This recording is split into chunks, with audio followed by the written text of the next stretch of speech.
Most people stop at the first answer, but I hit try again 3 more times, and what I found blew my mind.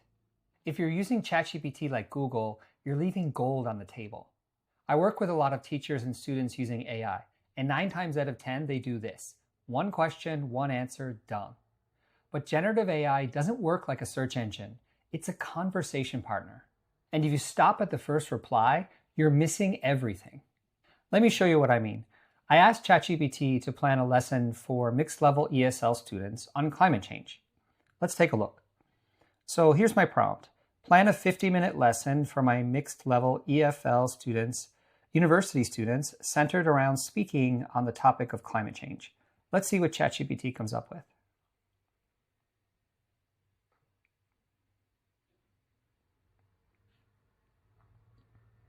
Okay, I like this. ChatGPT is giving me a breakdown per minute. That's great. Okay, good warm-up. Here's some vocabulary. I like this. Guided pair practice. Group task, good. And then a wrap-up.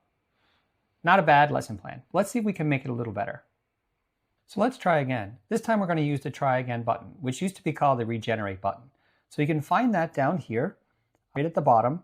So usually you click this to try a different model, but in this case, we're just going to click try again. So it's going to take the same exact prompt and it's going to generate something entirely new. So this time it left out the full lesson plan breakdown, which is okay. It's given us vocabulary again. It's given us listening and note-taking, which I really like that part. It's given us another structured speaking practice. Mini presentations, this is something new. I really like this. And then it's given us a reflection and homework assignment. So again, a little different, but also getting a little better. Okay, let's try the button again for the second time. So again, here it is in the bottom. So I click, and then I click try again. And it's going to use this exact same prompt, but it's going to give us something different. So here we go. It gives us a goal this time. It gives us the materials we needed, which I like. It's given us a warm-up like before. It's given us vocabulary. This time it's putting it to an easier copy and paste format. It's giving us a listen input with a video discussion. That's something different. It's given us a sentence frame and then a group speaking task with a second option, which is great.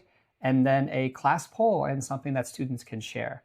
Again, the lesson plan keeps getting better and better. So as you can see, ChatGPT continues to iterate on the same prompt. Now, if you like any of these lesson plans or even parts of these lesson plans, all you have to do is come down here and you can click copy. And then there, I've copied the lesson plan. So I can copy this over into Google Docs and then I can continue to iterate and I can compare the new lesson with the first lesson or the old lesson. Now, another tip here is click this little pen icon. And now what it's going to do, it's going to open everything up in Canvas. Now, there are a few advantages of using Canvas. So the first one is that you can edit specific parts of the lesson. All I have to do here is highlight it, and then I can ask ChatGPT what I'd like it to do, or I can come over here and I can click and ask for specific parts of the lesson to be edited. Another thing I like about this is that up here in the top right corner, this is your version history. Once you make an edit, you can go back to previous versions. You can't really do that in the regular chat window. So for example, if I wanted to make a quick change to one part of the lesson, for example, I wanted to add an option C, like another option for the speaking activity. So I come over here and I say add an option C for the group speaking task. I hit enter. Now, the great thing about this is ChatGPT is not going to change the entire lesson. It's only going to change what I asked it to change. So if we come down here, there's group, we have option A, option B, and perfect. Now we have a role play debate. So if you don't like this, I can come up, I can click show changes, and here I can see all the changes that I've made to the lesson plan. So this is perfect for when you finally get the lesson plan that you want, but you want to tweak it just a little. I highly suggest using ChatGPT Canvas. Here's the shift that changed everything for me. Don't treat AI like an oracle. Treat it like a student, smart, but needs guidance. Ask better questions. challenge it to build on its ideas. There's actually a simple framework to do this better. It's called Fix It. Focus on the problem. For example, plan a lesson that works for multiple English levels.